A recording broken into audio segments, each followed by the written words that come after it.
I often hear people say, well, I'll just work hard. They'll see me working out, I'll earn it. Well, they'll just give you more work, is what they'll do. That's what you get. You'll be the hardest working person in the office. It doesn't mean you'll get promoted. So you're going to have to learn to pivot, going to have to learn to ask for what you want.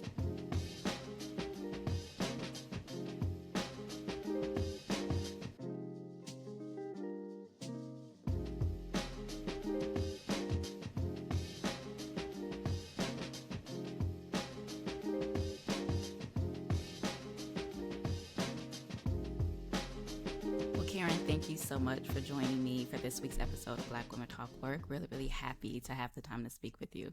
You are welcome. I missed you. I missed you too. I was just telling my partner, I feel like it's rare that I get a chance to interview people that I actually know in real life. So it's really, really great to actually get a chance to reconnect with you and also catch up while recording this podcast. Absolutely. I feel the same.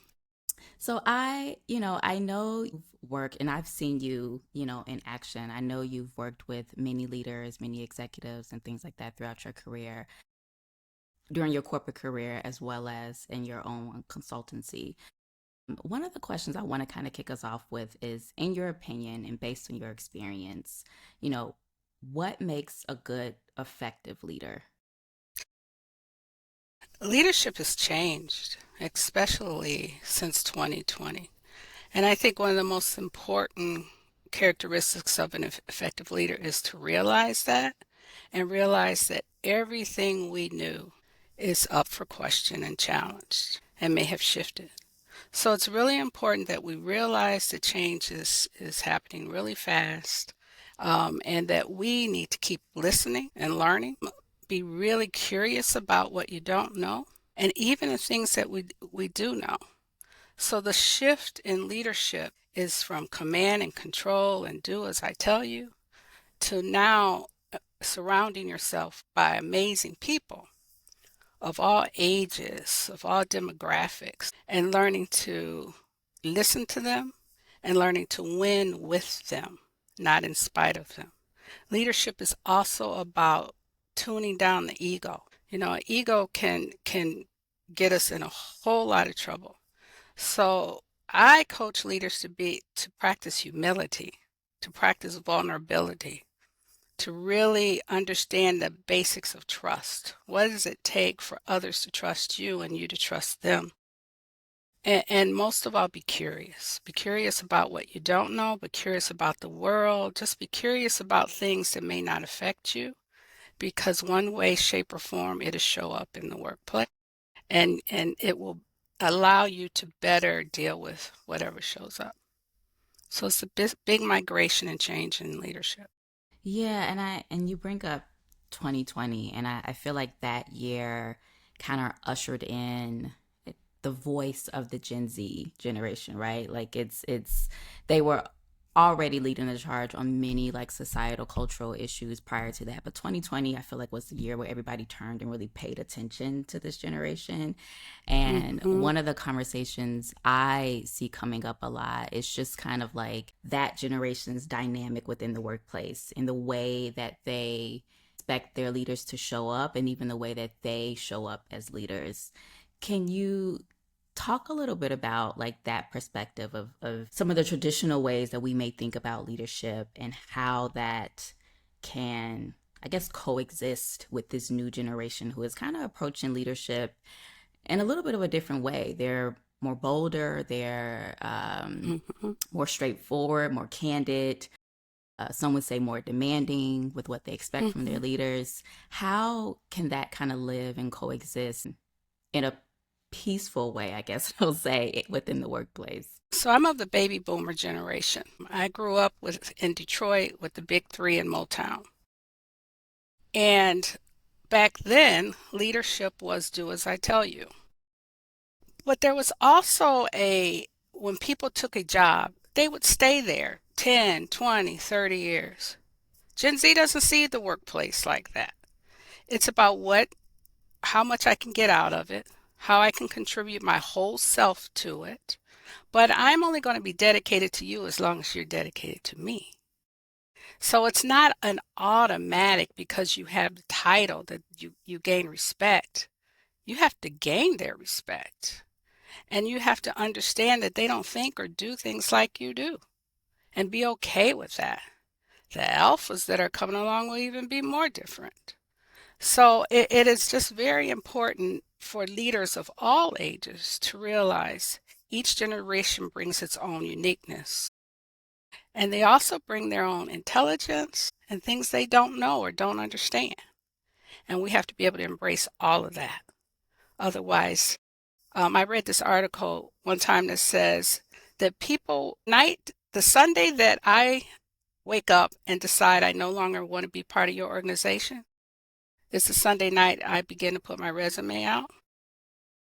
And then the migration is gone. It begins. Mm-hmm. So we just have to learn that people just don't have that. I got to stay with you 10, 20 years. I'm going to stay with you as long as it's good for me and as long as I can be myself here and until I find something that gives me more. So leaders have to get very accustomed to people coming and going. It's not a bad thing. It's just different. Yeah. And this has been happening in other parts of the world. For example, Hong Kong, way before it started happening here. So we just have to understand and adapt. Yeah, and I love that you bring up, the Sunday is when it hits. When you're in a job that you don't like or at a company that's making you unhappy, it's always that Sunday evening when you really those gears start shifting of like, can I walk into another week of this? Exactly. It Yeah. actually happens about Sunday at 4 o'clock. Wow. Yeah. I have it There down are to a articles that time. talks about, happens about 4 o'clock when we begin to not think about the weekend, but we begin to think about tomorrow. And either our mood goes up or our mood goes down. And and people begin to realize that and and notice, do I want Monday to be like it was last Monday? And that's when the change or the acceptance begins. Sunday at 4 o'clock. Wow. I didn't know it had an exact time, but that makes sense.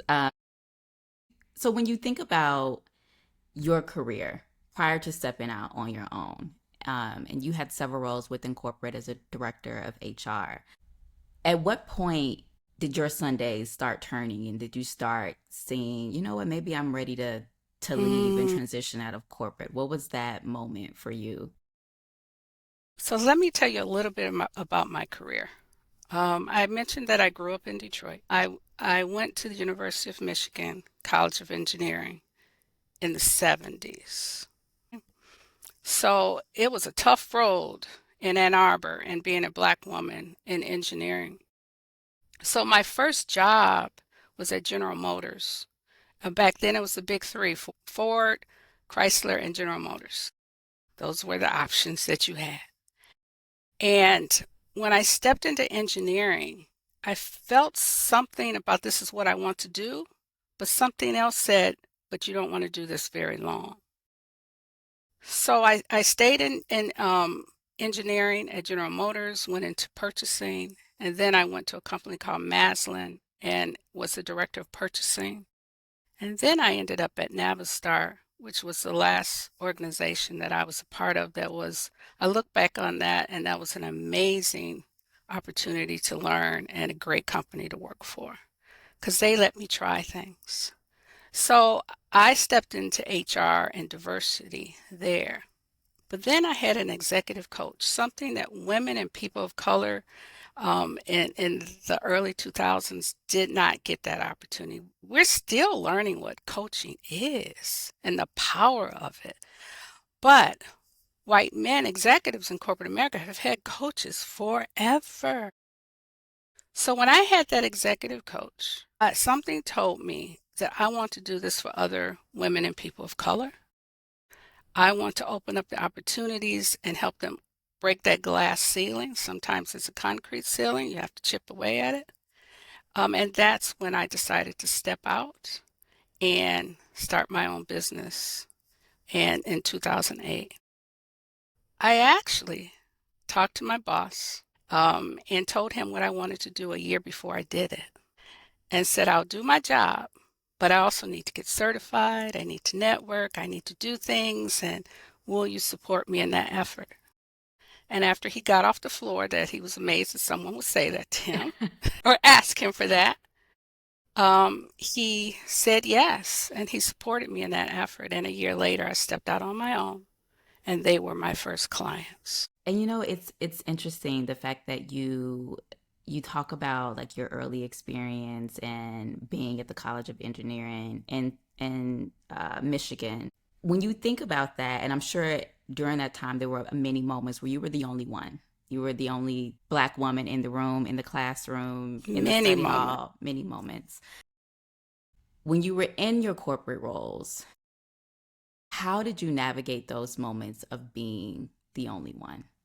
And to follow up with that, now that you're in your coaching role, how do you also help coach Black women, leaders, executives when they are showing up the only ones in the room? Because the unfortunate thing is that you talk about your experience many, many years ago in college and being the only one.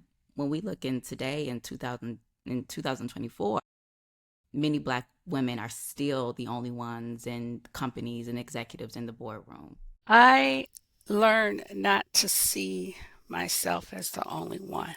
Mm, I would look around the room and find people who had some of the same beliefs I had, some personality or kindness. So I would look for things in people that I could identify with. mm-hmm.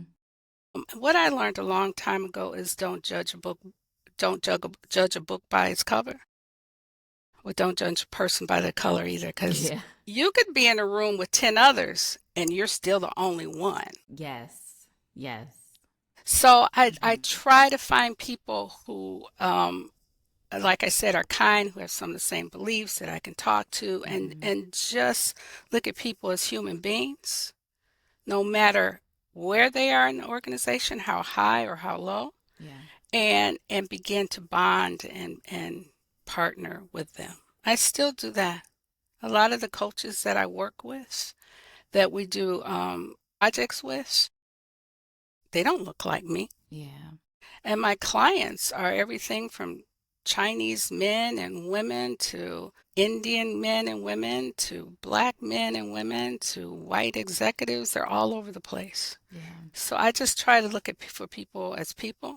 And another thing, but it's very important for us to know who we are and what we stand for and what's non-negotiable. Mm-hmm. So that's one of the first things I ask my clients is, what is non-negotiable for you? What by no means would you trade away or would you jeopardize? Because you have to know that so you can stand in your own center and not waver when whatever shows up.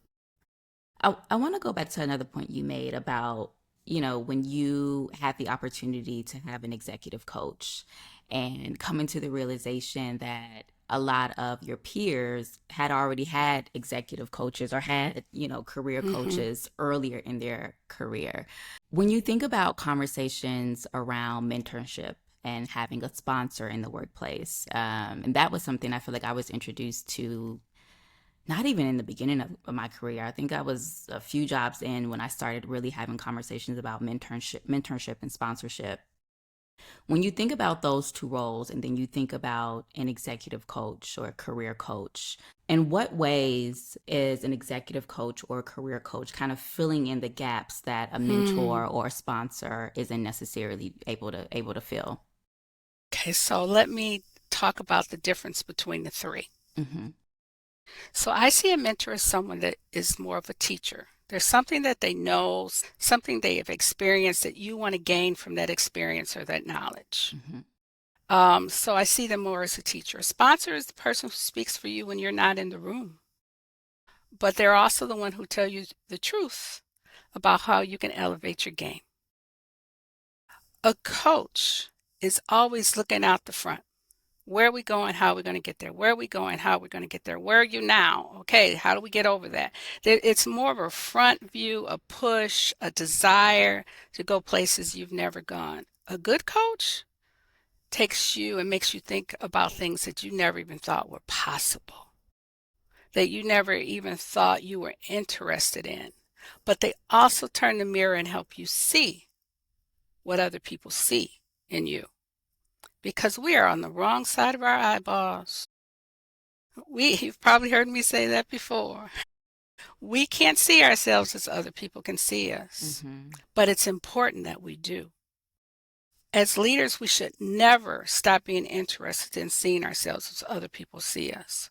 Because when we stop, we begin to be less effective because people will no longer follow us. A good leader knows how to follow from the front and follow from the rear, but they also need to be able to look in the mirror and say, I need to work on and improve these things. Mm-hmm. Did I answer your question? It does. It does. When and you kind of touched on it a little bit there, but I would love to dive a little bit more into it. What are some of the like top 3 or 4 things you would say someone should look for when they are seeking out a coach? Experience. Mm-hmm. A lot of people hang up their shingle, but they are not certified Mm, coaches. They don't do this full time, all the time. Now, coaching is only about 40% of my business. I deal a lot with executive teams and a lot of leadership training. It used to be about 80%, but I would say it's about 40, maybe 50%. So they should look for experience. They should look for somebody they like. You have to be able to open up yeah. and be vulnerable with this person like you're not vulnerable anywhere else. You should feel like you can trust that relationship, but you also like the person that's about to appear on the screen or appear in your office. The next thing is you want someone who's going to push you. Mm, A coach is not about agreeing with you or a friend. It's not a friend. It is about pushing you again to places you never thought you were able to go or even want to. But it's also about telling the truth in ways that other people might not tell you. So all of those things matter. Experience, like, and the push. will you say, I mean, and you, when you talk about, I guess the challenging part, right? That when you do have to have conversations with someone you're coaching or developing that is maybe holding up a mirror to, flaws or things that they could be doing better in the workplace that maybe they just, are blind to, they have their blinders on. When you're having those conversations, how are you having those conversations but also preserving the relationship? Because when I think about, and I'll use myself as an example. When I think about my own career journey and I think about, and one of the reasons I wanted to talk to you specifically was I think about this idea of like building a support system, right? So a lot of Black women specifically are really looking to build a support system to help them get to various stages in their career. For some women, that includes a therapist. It can include a Absolutely. business coach if they're they're doing entrepreneurship. It can include a lot of different people who can show up in different ways. But when I think about the coach, to your point, it sounds like a key component of that is it being someone who you have a certain rapport with, someone you trust, not a friend, but someone that you do enjoy. But then when you Hmm. have to have these more challenging conversations and when I feel like a lot of people get defensive when it comes to their work, or there are a lot of just emotions wrapped up in our work and how we feel about our Hmm. careers. And so, you as the coach, how are you navigating having to have those like challenging, difficult conversations, but then also preserving their relationship? Because I would imagine that's like a key component of it. I agree. When I started coaching, someone told me, coach and be willing to coach to the point that you are willing to get fired on their behalf. Mm. Hmm. So be willing to say things in a way that's not painful. One thing I try never to do is give pain, but truth is different. And sometimes it hurts, but it's not intentional pain. So it's being willing to tell the truth in a way that the person can hear it, make sure they're ready to hear it. You don't just bubble up. So and so said this about you. No, let's not do it that way. Let's talk about your strengths first. Because I always do it 360. Always. And let's talk about your strengths because your strengths are your superpower. Your strengths are Michael Jordan playing basketball. The second page where you could be more effective is Michael Jordan playing baseball. You're going to get a little bit better, but Mm, you're never going to be at the level of playing basketball. So page two is what I call it. Is often the page that people want to lock in on how I could be more effective, what's wrong with me. But I tell them those things matter, but so does page one. So how do we create balance? Which ones do we need to bring up because they are red lights? But how do we use our strengths to help them?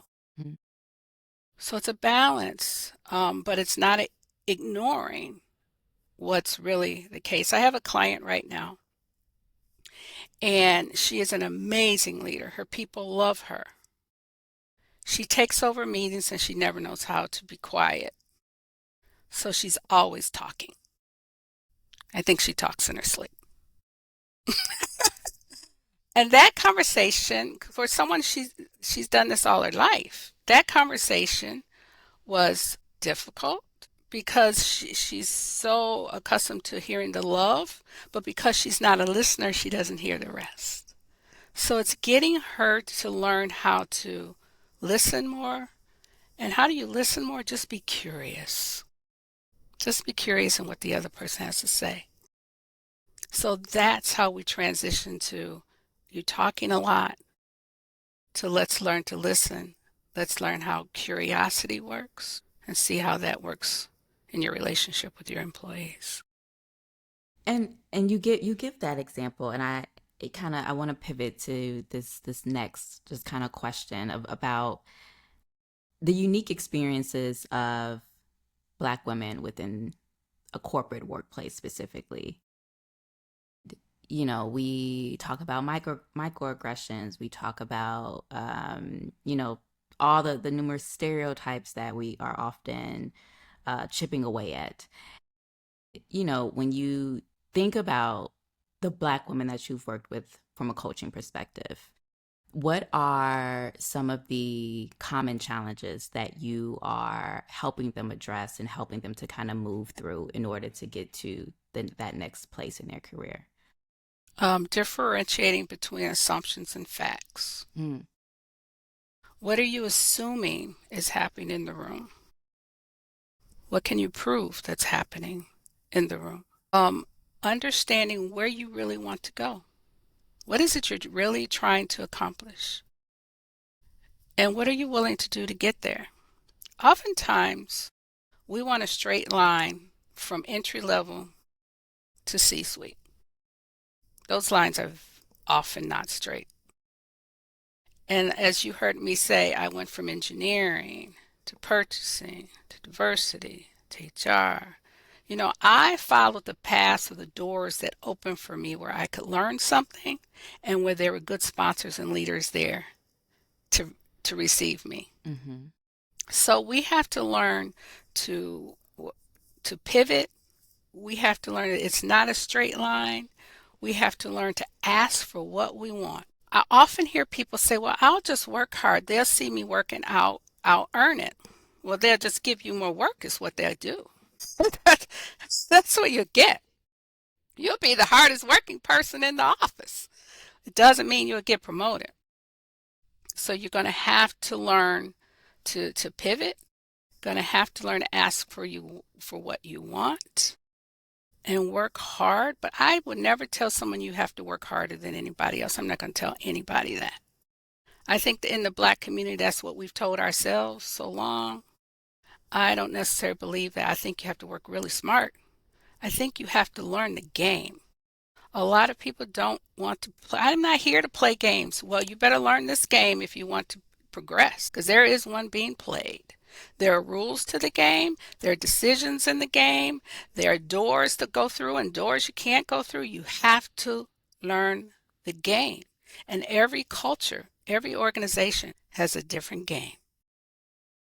Every client I have I have clients from government to universities to non-for-profits and every organization, even though they may look alike, the game is different. So part of my job is to learn it enough to be able to help my client understand how to navigate the game by which they are playing. You said a lot there. I wanna dive into that a little bit more because and I feel like we've talked about this before, right? That those inevitable workplace dynamics. Some people call it the game, the politics, the just learning how learning how the organization actually works behind the scenes versus what you're seeing Right, what they on the show you. surface. Right, Right. exactly. And I've had a lot of conversation with just other women in other industries throughout my career and some friends and family. That part really being the most challenging. You know, I I've always said I can go into a job and I can learn any role within my like I've always felt very confident in my ability to learn a role, pick it up, hit the ground running with it. But one of the things that I have personally always that has always been a moment of pause for me is the figuring out the game, figuring out the dynamics, figuring out the politics. And you're right, it's something that is at every single organization, every company. It looks different, but it's always there. Just I think personally by nature of people being people, and it's the way that we build Right. relationships. It's the way that we learn each other. It's the way that we identify patterns. And by nature of us being humans, these dynamics and games are just a natural component of that. I guess my question is it is the option either you choose to learn the game or you remove yourself from it? Because I think there's all these articles about black women are leaving corporate, black women are building businesses, black women are, and a lot of that is being caused by them not being us not being happy within a corporate environment or us Hmm. feeling like burnt out from trying to navigate the politics or navigate the game. Are those the only two options? Understand the game and move within it or leave? Or is there a middle ground? I think the middle ground, a lot of us have found the middle ground where we just put our head down and do our job. And I don't care if I get promoted. It's more important that I get home at 4 o'clock and be with my kids and just leave me alone and pay me on Friday. Mm. So, and sometimes we have to do that for our own sanity and just decide, right now I just want to do my job. I just want to do my job. But then you have to realize, what are you giving up by putting yourself in that space? And are you okay with it? I know people are very okay with it. This is all I want. All right. Then you know what's important for you. For me, it wasn't enough. It wasn't enough. Another reason that I left, not only because of the coach I had, is because I wanted my freedom. I wanted my freedom to choose. I wanted my freedom to have my hair the way I wanted to have my hair. I wanted to go grocery shopping on Tuesday at 10 o'clock if I want to and work till 10. And I want to go to Tanzania whenever I want to go to Tanzania. So I wanted my freedom. And I had to figure out, how do I buy my freedom and give myself the life I want to give myself? Because I wanted both of those things. I didn't care about a title. A title didn't make any difference to me. How much money I made difference, but a title didn't. So it's all about knowing yourself, what's important to you, where do you want to go, and living that best life, because we only get one. We only get one. I see a lot of people also, especially young women, 30s, that are giving everything to the corporate or the workspace and ignoring everything else. And I'm thinking, is this really what you want? And in 10 years, when you look back, is that really what you want to have done? So let's just make sure it's creating a balance for you. And some people will say, this is my balance. All right. But other people will say, I want to get married, I want children, or I want to explore the world. Okay. Well, let's make sure those things are happening for you. I have coached people out of their organization. I have, Mm. because that's not, they are miserable. Well, then, where will you be happy? Let's go there. Let's go there. Companies aren't always happy about that. But my allegiance is to my client first. I would do nothing to hurt the corporation, but a person who doesn't want to be there, that wants to be somewhere else, is not paying. It's actually a relief on both sides when they realize And I love that perspective, Karen, because I feel like it it reminds us of our autonomy, it. right? Of Hmm. our power in this process, because I feel like it's often it's very easy to fall into a rhythm of like, well, I have to do this. Like, this is what I'm supposed to be doing. Like, I graduated from Right. school, I got a good job, I'm making X money, I'm supposed to be promoted in this amount of years, making this amount of, it's very easy to hop on the train and just like let it keep Keep driving you. riding. Right, Hmm. exactly. And I think that perspective kind of reminds you like, no, you can get off at any stop, or you can get on another train, or like it brings it back to us.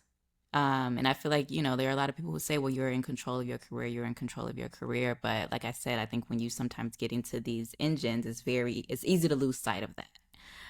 So I really like that perspective. Because it's lucrative and it's exciting and you're jet setting in the right direction. But is this really what you want your life to be? Is it really? I remember my husband, I may have told you this, my husband was a stay-at-home dad since my kids were first and second grade. Because my career was just moving, moving, moving, moving all over the country, and he followed.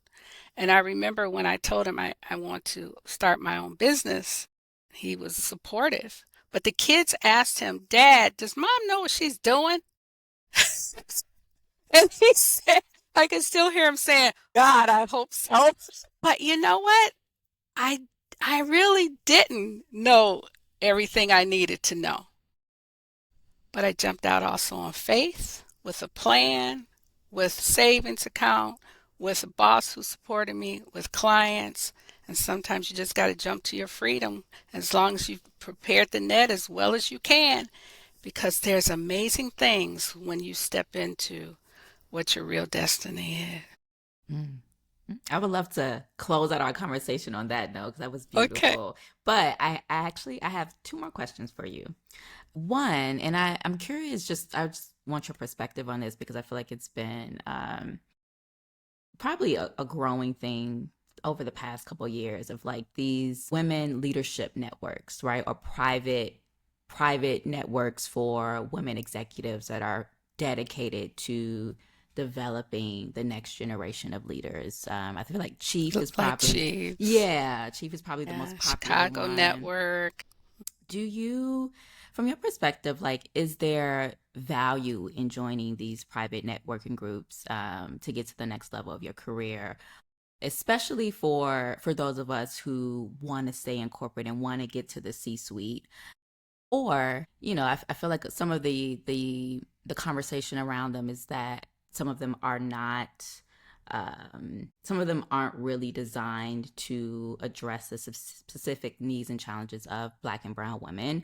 Or some of them are too enclosed, where it feels like you're kind of closing yourself off from, other networking because you're in such a closed off private group.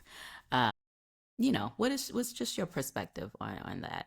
So I'm an introvert. I've gone to different organizations. I've been a part of like Mentium, and I'm aware of Chiefs. I coach a leader at the Chicago Network. They have their place, but remember, everybody's there for the same reason. Everybody's networking. Everybody's um, growing their career. It's so realize it's not for and about you. If you step into those things, go into it. Well, how can I serve? Mm, How can I help others? How can I be a part of something bigger than myself? And but don't go in it looking for who's going to help me get where I want to go. No, maybe it's what I can learn and where I can grow, but I always believe if you go into situations with the idea of what can I do for somebody else, the fruit of that labor will be amazing. hmm Amazing. So give more than you take, and all will be well. I think my last question then is in, I feel like you've touched on it a little bit for sure. But for those who are listening who are maybe at a crossroads in their career and they are trying to figure out, like, what direction to take next, or they're looking for a more fulfilling career or a more purpose filled career, what is your advice in for finding that career purpose or your professional purpose? There's no direct line. It's really about, I'll go back to what's non negotiable for you. What do you want to be known for? If you could wake up every day and do this, that would bring you joy, what would it be? What do you never want to do again? What just takes all your energy? What gives you energy? What kind of people do you want to be around? Do you want to be outside or inside? Do you want to speak your native tongue or you want to learn other languages? All those questions and 100 more help you realize there it is. But oftentimes we think, well, it's time when it's time to move, I'll just start looking and seeing what job opportunities there are. Nah, nah, nah, nah, nah. You'll just end up, it's kind of like a bad boyfriend. You break up one and another one shows up and he's just the same thing with a different look. Same thing happens with jobs and careers. If we don't do the homework and really explore the meaning of all of those things, then what will happen is like a flower that blooms. You'll say, there it is. That's what I want to do.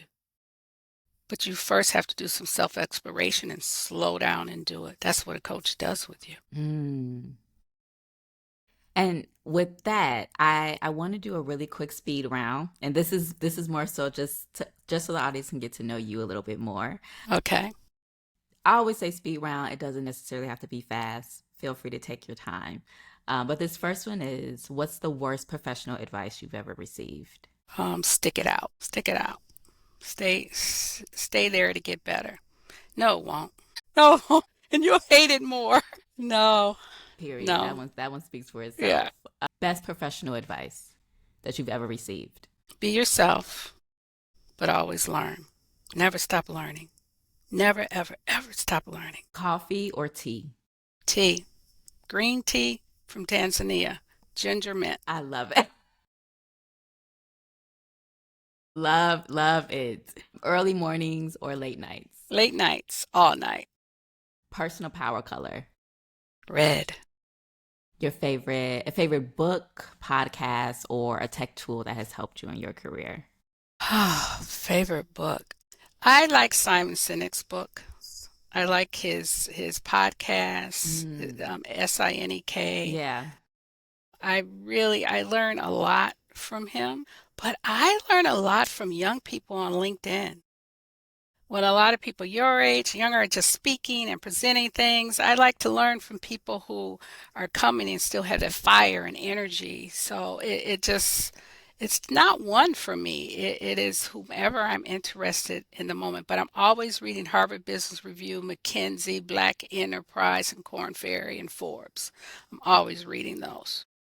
perfect. And then, so I mean, you literally almost just answered it, but I'll ask anyway. Your favorite social platform right now? Instagram, Twitter, Facebook, TikTok, LinkedIn, LinkedIn. Okay, LinkedIn, yeah, LinkedIn. But my real favorite social platform is to walk into a room of people and have conversations that we never thought we'd have. I think we lean into our phones too much and we've gotten away from human contact and human conversation and let's just have lunch. So those are still my favorites. beautifully said, Karen. Thank you so much for agreeing You're to speak with welcome. me. This was phenomenal, and just all of your wisdom and your expertise. I am just so grateful that you were willing to take the time to speak with me this You are today. welcome. You have a blessed Saturday and I will